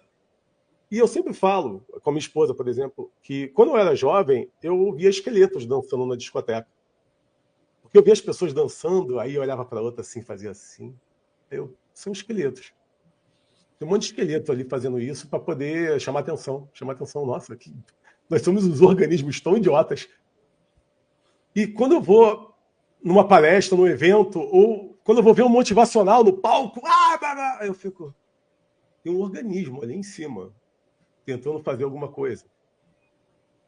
Então, essa autoconsciência da finitude e da biologia faz com que a gente, depois dos 40, comece a ficar mais assim, triste, né? Pô, vai acabar. E a gente ama a vida. E a gente não tem tempo de aprender tudo aquilo que a gente quer aprender. Esse é o problema. Eu quero aprender tanta coisa, eu quero fazer tanta coisa e não tenho tempo para isso. E esse é o maior problema. Então você começa a se retrair, ficar mais introvertido. Então isso não tem a ver com comunicação. Genialidade é a capacidade que você tem de você criar, e de forma subjetiva. Aí Isso é a razão da inteligência DWRI. A minha ideia da inteligência DWRI é uma inteligência global. O teste de QI não mede inteligência afetiva e criatividade subjetiva. Mas por quê? Por quê? Por que não inteligência emocional? Porque o psicopata tem inteligência emocional. Por isso que eu não gosto de falar inteligência emocional. O psicopata tem a frieza de pensar com dorso lateral e agir. Inteligência afetiva tem relação com resiliência, senso de justiça, empatia. E isso é uma sintonia entre a tríade, porque quando o vento medial relacionado à emoção não funciona bem, o orbitor frontal, que tem relação com a questão social, e você tomar decisões para socializar, para ser visto, ele tem que suprir. E quando não supre, a gente tem o autismo, por exemplo. Então, a rede de modo padrão tem que funcionar perfeitamente. O teste de QI, ele não vai medir isso. Então, se você quer saber se você tem uma inteligência global alta, e com a ajuda do Tiago, do Adriel, que está estudando psicometria, Tiago, matemático, também já posso chamar ele antecipadamente de psicometrista, né? A gente está tentando estudar uma maneira de fazer um teste, né? Eu não tenho esse entendimento de teste, né? Então tem que ser psicometrista. Que possa dar uma pontuação DWRI, ou seja, você tem um QI alto, mas você tem uma criatividade subjetiva alta. E por que está interligado? Porque a criatividade tem relação com a emoção. Ou seja, o teste QI, ele mede sim inteligência, ponto. Mas ele não mede a inteligência afetiva, que tem relação com a criatividade, que tem relação com a interação social. Por isso que um autista pode ser superdotado. E a criatividade, ela precisa dessa emoção, porque é muito simples. Você vai pegar aqui o agricultor na Estônia, na Finlândia, ele precisou desenvolver a criatividade para arrumar forma de sobreviver, porque é muito frio. Aqui em Portugal a gente vê, tudo é época. Quem viveu no Brasil a maior parte da vida e vem para cá, a primeira coisa que você percebe é isso. Aqui você come a fruta da época, tudo bem, globalização, chega tudo. Mas aqui tem o costume de plantar, eu tenho hortas aqui. Então, você já sabe o que vai dar. E sabemos que no inverno não vai dar nada. Ou quase nada, né, Ana?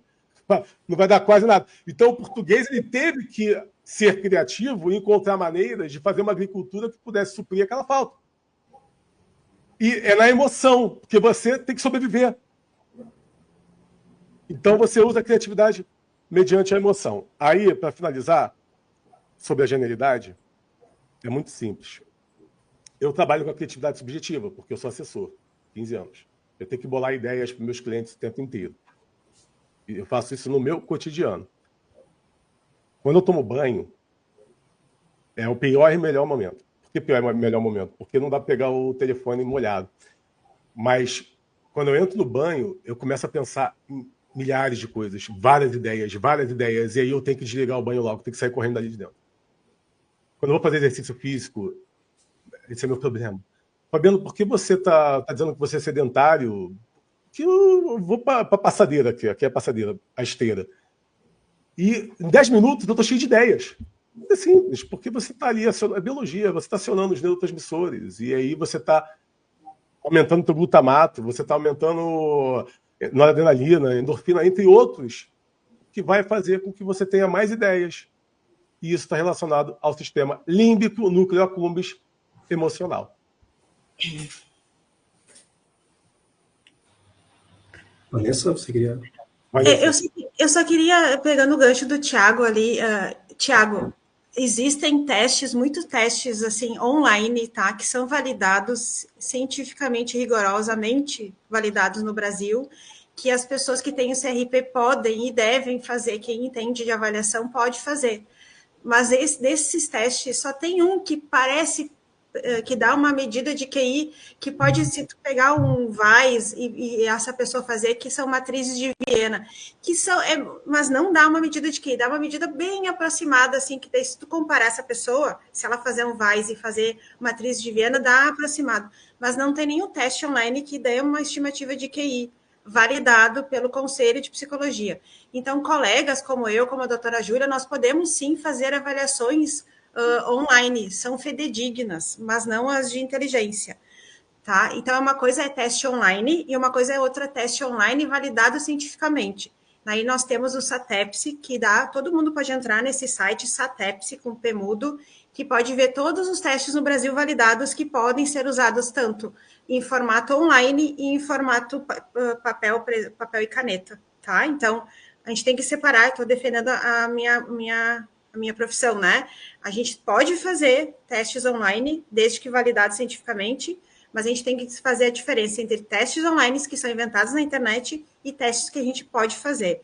É muito fidedigno, eu faço avaliações, porque a avaliação neuropsicológica, se tu fizer uma anamnese muito bem feita e saber muito da vida dessa pessoa, tu consegue fazer uma avaliação muito boa online, mas não a da inteligência. Só queria deixar isso claro aqui para as pessoas, porque eu faço avaliação online também, né? Então, e eu tenho vários resultados muito fidedignos, tá? Sim. Mas essa avaliação que você está falando seria a avaliação neuropsicológica ou o teste de QI que está dentro? Porque quando eu me referia ao teste online, eu me referia à quantificação do QI. Ah, tá. A quantificação do QI não tem como fazer, só tem presencial. E essa curva que tu falou, eu acredito que não vai ser mudada, porque as pessoas, quando fazem teste, artigos científicos e pesquisas científicas, elas usam resultados fidedignos. Então, essa curva nunca vai ser... Eu acredito que essa curva não vai mudar se continuar com o rigor técnico e científico de usar os testes validados cientificamente. Eu acredito que uma coisa então, mudar tudo, né? A curva teórica não muda, mas se você for pegar uma amostra enviesada, a curva vai mudar. Mas aí a pessoa tem que saber, né? Ver de onde vem a amostra, né? Eu acredito. Então, mas aí se você for pegar amostras, né, de psicólogos, às vezes, eu não sei, porque, né, tá aplicando teste de QI online, o cara tem CRP, não sei. Você entra na amostra, tá entrando lá, QI superinflacionado. Quando você for pegar a distribuição amostral não teórica, você vai ver que não bate com a teórica. Né? Aí você vê que tem fraude. Aí você vê tal qual a lei de Benford. Né? Você tem a distribuição de número, tem que seguir aquilo ali, aproximadamente. Se fugiu, tem algo errado, tem algo ali que não está normal. Né? É nesse sentido. E só pegando um gancho do Fabiano, né, da diferença de gênio e superdotado, né, eu não sou especialista nisso, mas aí eu acho que vai ao encontro aí até com essa questão do presencial e online, né? Porque eu considero, assim, é minha opinião, não sou profissional da área, mas eu considero que grande parte, na grande maioria dos gênios, tem altos QIs, tá? Mas o contrário não é sempre válido, ou seja, a pessoa pode ser superdotada e não ser gênio, né? Pelas questões que o próprio Fabiano falou. E isso daí é o que eu falei da questão online, né? A questão online, às vezes você pode até quantificar o QI do cara com relação a ser superdotado ou não. Mas, por exemplo, o cara, às vezes, o gênio, né, ele foge do padrão. Né? Ele é um superdotado que foge do normal, ou seja, geralmente ele é disruptivo nas soluções. Então, às vezes, se você for aplicar um teste, eu estou dando um exemplo aqui, tá? De matrizes progressivas de Raven, né? Pode ser que ele erre 5 questões. Então ele vai cair lá no percentil 85, né? Só que ele não errou ali, ele viu outra solução, outra alternativa, outro padrão, tá? Que não está no gabarito. Então, online, o cara ia ter um QI X. Só que presencialmente, né, o neuropsicólogo avaliando, vendo o argumento, discutindo com ele, talvez veja que realmente faz sentido aquilo. E aí que o gênio aparece. O gênio, ao longo da história, às vezes, grandes teorias surgiram de supostos erros de pesquisadores de gênios. Né? Todo mundo achava que o cara estava errado, mas, na verdade, aquele erro era a semente de uma teoria. Entendeu? Então, essa é mais uma questão aí do online que eu fico com o pé atrás para teste de QI. Perfeito. Obrigado, Thiago. A gente tem alguns minutinhos ainda. Flávio, não sei se poderia passar para nós aí algumas perguntas que vieram no chat? Posso sim. Então, muitas das perguntas que chegaram, eu queria agradecer, antes de tudo, né, as pessoas que participaram aqui. Muitos comentários, né, para além das perguntas também interessantes. Mas 2 aqui em particular me chamou a atenção. Muitas já foram respondidas, dessas que foram colocadas. E uma aqui, da Cacá de Albuquerque, ela fez essa pergunta pelo Instagram, ela falou sobre a questão do narcisismo especificamente. E ela pergunta se uma pessoa que tem alto QI tem maior probabilidade de se tornar narcisista. né? Aí ela completa perguntando caso a família ela venha a explorar esse talento, isso já foi respondido, né? Tipo em programas de TV, etc. Mas o foco é essa probabilidade do narcisismo propriamente dito, né? Essa que é a pergunta. Não, na realidade, aí que vai, estudo de caso. Já fiz uma enquete, já fiz um formulário de várias pessoas superdotadas que gostavam de aparecer, né? Na verdade, isso é insegurança. Isso é muito comum em autistas. E aí você usa o Elon Musk. Ele gosta de aparecer. Mas ele não fecha um narcisista. Na realidade, não faz sentido um superdotado ser narcisista. Se você olhar a morfologia, através da morfologia, não faz sentido. Então, a gente tem que saber diferenciar o comportamento de você querer aparecer, ser visto, para poder suprir uma insegurança, para poder conseguir algo, e ser narcisista. Aí eu vou dar um exemplo aqui de forma transparente, né, como o Homer Simpson começa a falar, gente. O meu amigo Flávio. Meu amigo Flávio fazendo vídeo. Aí eu falei, pô, cara, foca aí, irmão. Você tá fazendo vídeo de uma coisa, de outra, eu tenho que focar, senão o público fica confuso. Então a pessoa olha aquilo e pensa, o cara é narcisista. Não! Ele tá passando um momento financeiro que ele precisa ganhar dinheiro. E ele vê na rede social uma maneira de ser visto. Então, nós somos reféns da rede social. Gente, eu comecei a fazer perguntas e respostas e eu ganhei 10 clientes ali uma semana. Eu não gosto de rede social, é chato. Mas ou eu vou mexer na rede social e ganho clientes, ou não faço isso. E aí você quer aparecer, nada a ver. Primeiro, estuda o que é narcisismo. A IA responde. A IA te responde. Coloca assim, quais são os comportamentos típicos de um narcisista? Como eu posso ver se a pessoa é narcisista num vídeo que ele tenha gravado? Não, a IA vai te dizer, você observa e diz se ele é narcisista.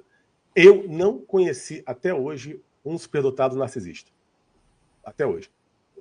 Conheço vários que fazem de tudo ali para tentar aparecer, mas não é um narcisismo. Ele é muito inseguro. Ele precisa daquilo ali para poder suprir. E aí entra de novo. A maioria realmente que quer aparecer, os grupos de sociedade auto-QI, a maioria que está ali é autista. Mas por quê? Porque você quer compensar. Você passa a vida inteira. Meu enteado é autista. Eu tenho uma esposa também que é. E simplesmente o meu enteado, eu falo com ele, você gosta de. Você participou se inscreveu no campeonato de matemática, você foi um dos primeiros. Se sentiu bem? Sim. Você tem problema em aparecer? Não.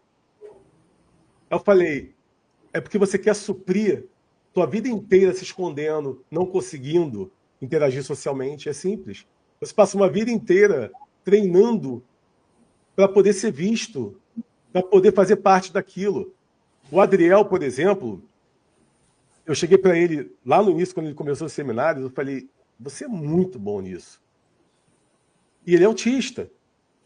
Aí ele falou assim para mim, foi uma resposta que marcou. Tu não sabe o quanto eu treinei isso. Então, se ele quer... Ele não é narcisista por estar fazendo um seminário. Então quer dizer que toda pessoa que aparece é narcisista, meu Deus do céu? Então, para você não ser uma narcisista, você se esconde. Ele está fazendo isso para o currículo dele, ele está fazendo isso para o projeto que ele tem para o futuro dele. E para ele poder se encaixar. O autista, ele vai sim querer aparecer, isso é muito bom. Ele tem Giovana Cariri, nível 2, está lá o tempo todo fazendo vídeo, está com 2 milhões de seguidores. Ele é narcisista? Está longe de ser. Mas ela quer, ela gosta, ela sobe no palco para ser premiada, fica toda feliz. Aí vê o público ali na frente dela, porque ela está compensando todo aquele passado. E eu acredito muito que o autista, ele é também um sistema compensatório. O JP, eu vi vários autistas que não tinha ali uma genética para ser superdotado, mas que o sistema compensatório funcionou tão bem, desenvolvendo o córtex pré-frontal dorsolateral dele, para ele ser um superdotado. Mas não é para ele ser um superdotado, é para compensar os déficits. e aí ele passa a ser superdotado. A doutora Jaci, por favor. Primeiramente, quero dizer que eu estou muito feliz aqui. Eu sempre gostei de fazer parte de grupos de pessoas que pensam um pouco diferente, né? Pessoas aí com especialidades diferentes e com saberes diferentes. Isso aqui é muito rico que a gente está fazendo. E da mesma forma que a gente combate os impostores aqui, na medicina acontece da mesma forma, tá, gente? Mesma coisa, tá? Principalmente dentro da endocrinologia, que é a minha especialidade. Então, pessoas inventando diagnósticos que não existem, fazendo tratamentos que não existem. Então, assim, eu acho que esse momento que a gente está tendo aqui, ele é muito importante. E isso precisa ser feito, acho que em todas as áreas, né? Isso aqui é esclarecimento, é serviço de saúde pública. Então, isso aqui, vocês estão de parabéns aqui pela iniciativa. E aí, só complementando um pouco o que o Fabiano falou em relação à questão dos autistas. Então, eu tenho 3 filhos superdotados. O mais velho, ele tem dupla excepcionalidade, então eu não gosto nem de falar autismo, porque assim, é tão Asperger, né? A gente até discute muito isso, né? Que os Asperger não gosto muito quando eu coloco tudo no mesmo balaio ali, né? Desculpa a expressão, mas ele é muito Asperger, e essa questão da sociabilidade é muito nítida, porque eu acho que como ele sempre teve essa questão desse déficit, ele vai fazer 9 anos, e eu falo que ele é o mais sociável dos 3, assim, porque ele está em todas. Então, tudo ele quer participar, ele está em todos os grupos, né? Ele se esforça muito, ele é extremamente comunicativo, até muito mais que os outros que não têm. Os outros, eles são mais introspectivos, assim. Então, até o mais novo, às vezes, ele fala, não me olha, ele não gosta de se expor, né? O do meio, a mesma coisa. Ele até acelerou, né? O do meio, ele acelerou uma turma, mas ele não gosta de ir lá na frente ficar falando um monte de coisa. Por que eu vou falar? Porque eu já sei. Por que fica se exibindo? Eles se incomodam com isso, com esse narcisismo. Então, realmente, é um ponto bem considerável isso. Então, é justamente o oposto, eu acho, né? Então, geralmente, as pessoas que são superdotadas, elas são mais low profile, né? Então, elas têm mais esse senso do que é o certo, do que é o errado. Inclusive, até, eu procurei o Fabiano, porque eu, né, da ciência cética em relação a muitas coisas, quando veio a identificação dos meninos, né, e aí a escola teve uma participação legal em relação a isso, e são poucas escolas que têm esse olhar, porque os da ponta, né, o mais velho e o mais novo, eles têm um padrão mais divergente. Não, né? Então, tudo começou porque você é minha aluna da PUC. Não, porque tu já se formou. Exato. Então, eu conheci o Fabiano pela pós em neurociências, e aí entrei em contato com ele pelo LinkedIn, porque eu me interessei pelo GIP. Justamente porque, assim, depois da identificação dos meninos, e com essa chuva toda de superdotação e modismo, e eu gosto de buscar a verdade, né? Sou cientista, como sempre.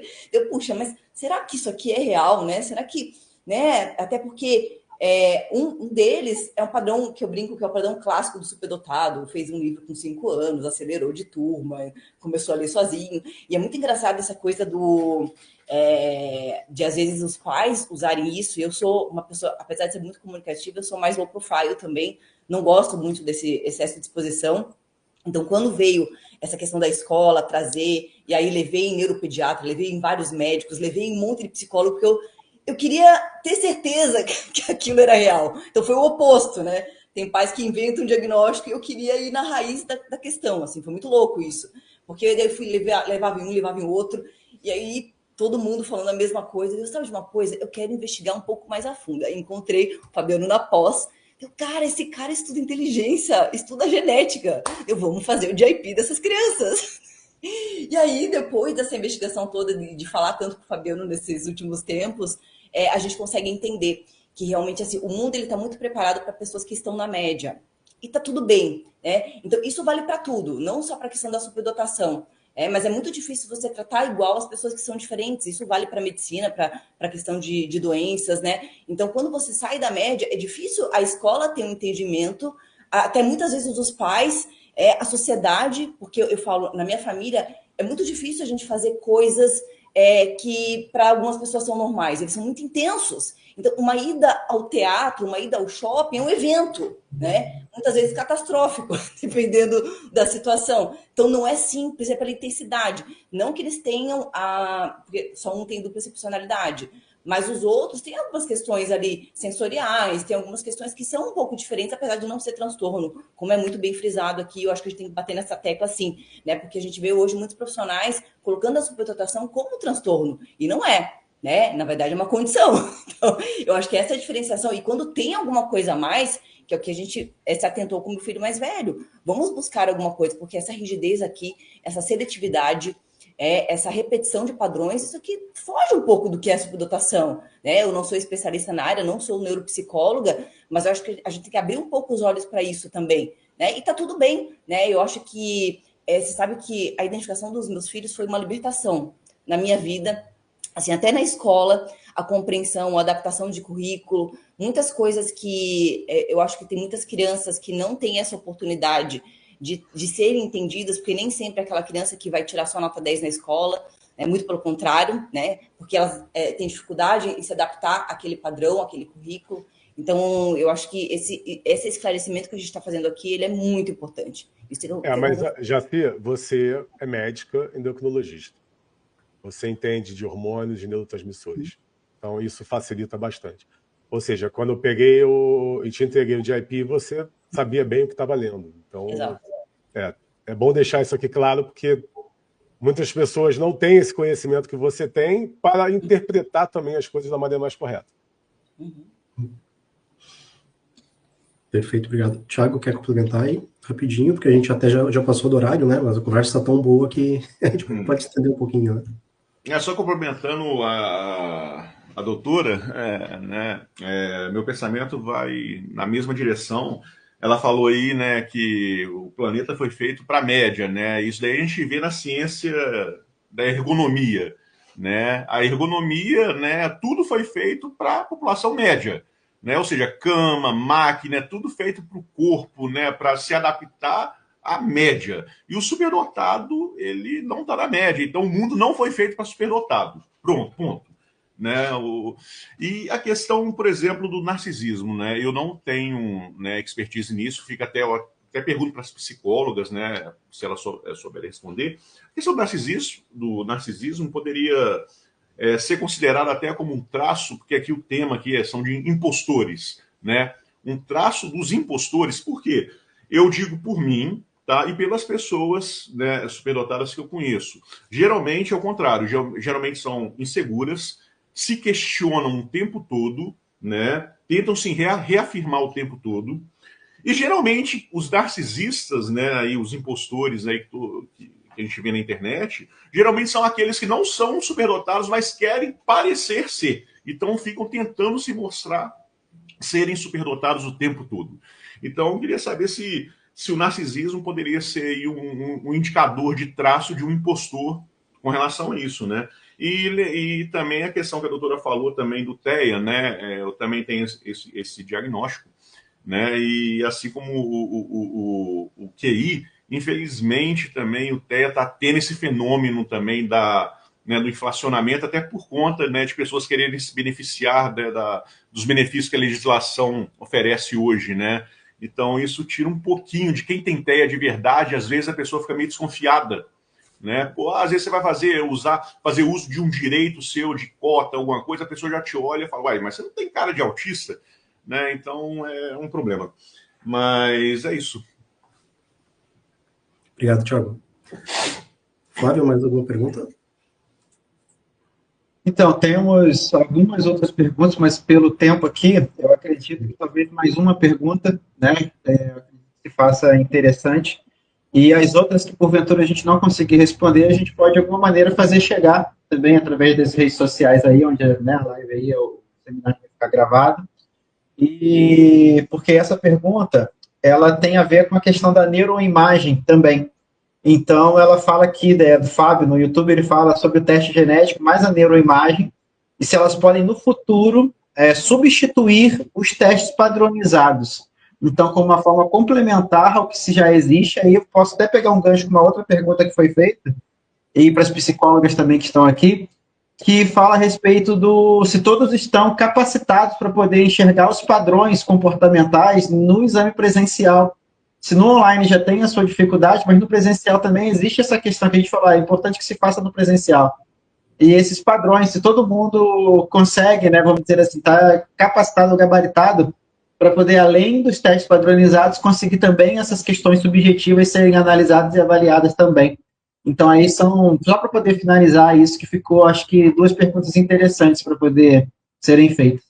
Deixa eu puxar para as psicólogas depois. Eu acho que vai ser uma sintonia maravilhosa, o neurologista conversando com a psicóloga e falando assim, aqui está o exame de neuroimagem dele. Não, porque a neuroimagem é a morfologia atual.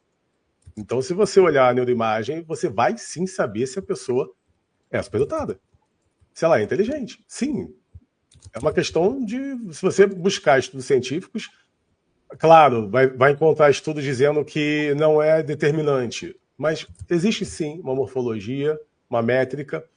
O teste genético, é óbvio que o teste genético comprova. Tem vários estudos sobre inteligência e tal, e genes. É muito simples. Se aquele gene, vamos falar do gene ADAM12, por exemplo, tem muita relação com o Extreme High IQ, o alelo A. Então, se você tem um ADAM12 que está relacionado à neuroplasticidade, e você tem um alelo A que aumenta o efeito, que aumenta a neuroplasticidade, então você vai ser mais inteligente. É poligênico? Sim, é poligênico, mas a gente tem sistema, a gente tem IA, a gente tem meios de ver toda essa poligenia e colocar ela dentro do pacote e determinar. Nós utilizamos Python aqui. E ele revela. Eu posso colocar 1 terabyte de dados genéticos e o Python ele vai pegar e vai me traduzir aquilo ali e vai enxergar os milhares de genes e variantes. E vai me dizer. Então, são dados. O que eu acredito que o que já pode acontecer, só que tem que ficar mais barato, é uma sintonia em que você pode pegar e fazer o teste genético, neuroimagem, e a psicóloga pode analisar ambos para ajudar na avaliação. Então, eu penso o seguinte, se a pessoa alega ter acima de 160, 164 de padrão 15, e se ela alega ter acima de 200 de padrão 24, eu te convido a fazer um exame de neuroimagem e o de IP. Okay? Se você não fizer, então você tem medo. Agora eu passo para as psicólogas.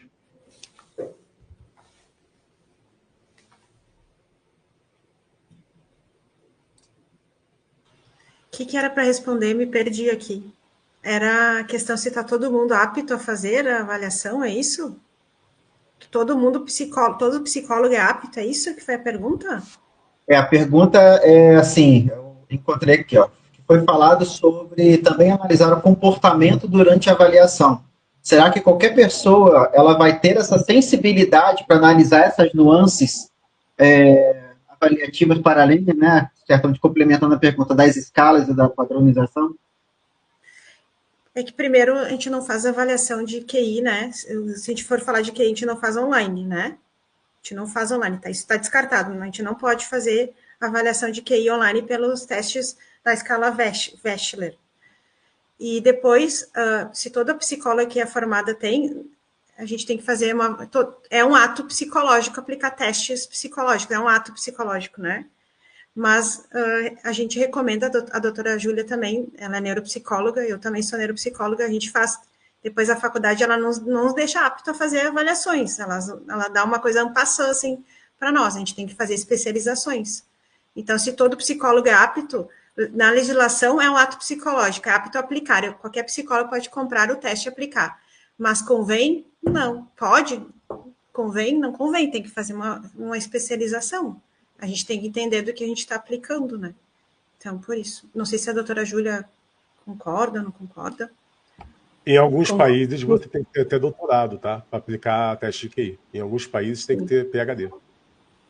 Posso fazer uma pergunta para as psicólogas? Às vezes acontece da pessoa ter no teste de QI uma pontuação acima de 130 e vocês não darem laudo de superdotação pelo comportamento, por ser disfuncional. Essa é uma pergunta que as pessoas, até pacientes, assim, perguntam bastante. Já aconteceu comigo, sim, algumas vezes. Uhum. Sim. Daí ela só tem o QI acima de 130, porque tem altas habilidades hoje em dia, a gente compreende, pelo menos nas teorias que eu defendo, que são outros comportamentos. É comprometimento com a tarefa, é criatividade, é outros comportamentos que tem que estar aliado aos 130. Vanessa, e o contrário também às vezes acontece? Tem um pouco menos e você dá o laudo de superdotação? Aí daí é controverso. A controvérsia tem algumas psicólogas e neuropsicólogos que é controverso isso, né? Tu tem, como todos na tua profissão, tu segue alguns teóricos, alguma ciência, daí tu vai seguindo aquilo ali, vai crescendo na tua raciocínio clínico em cima daquele construto, né? Então, tem construtos que eu acredito, como a doutora Júlia, como qualquer um de vocês acredita, a gente vai indo naquele, senão a gente espraia muito e daí a gente não tem uma coisa assim mais fechada, né? A gente vê isso. Tem algumas psicólogas que fazem isso. Que até 120, a partir de 120 diz altas habilidades, porque daí analisa o comportamento e tal. Eu sou do 130, tá? Vanessa, sou do 130, aí a partir do 130... Né? Mas existem tratamentos diferentes, é isso que eu queria saber. Sim.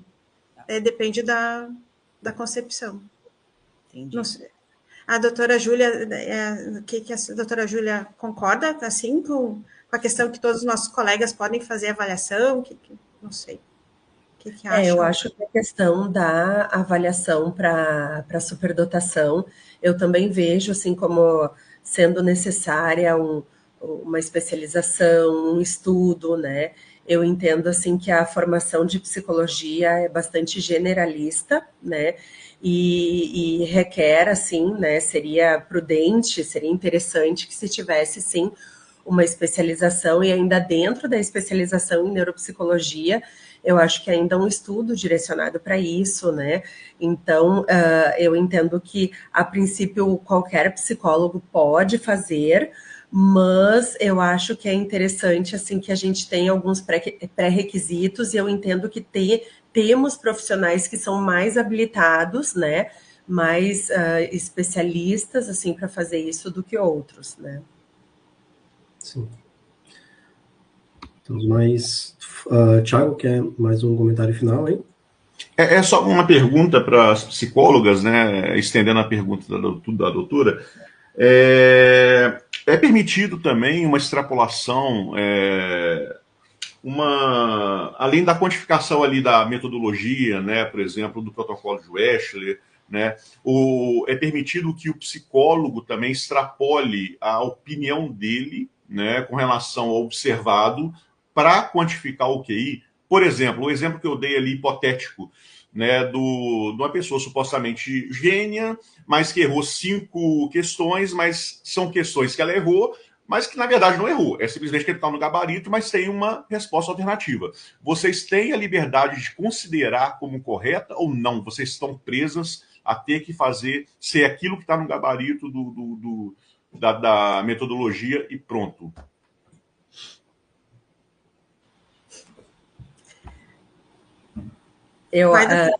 Vai, doutora, que eu respondo, sou muito fominha por respostas, então eu respondo. Depois me complementa, doutora Vanessa, por favor.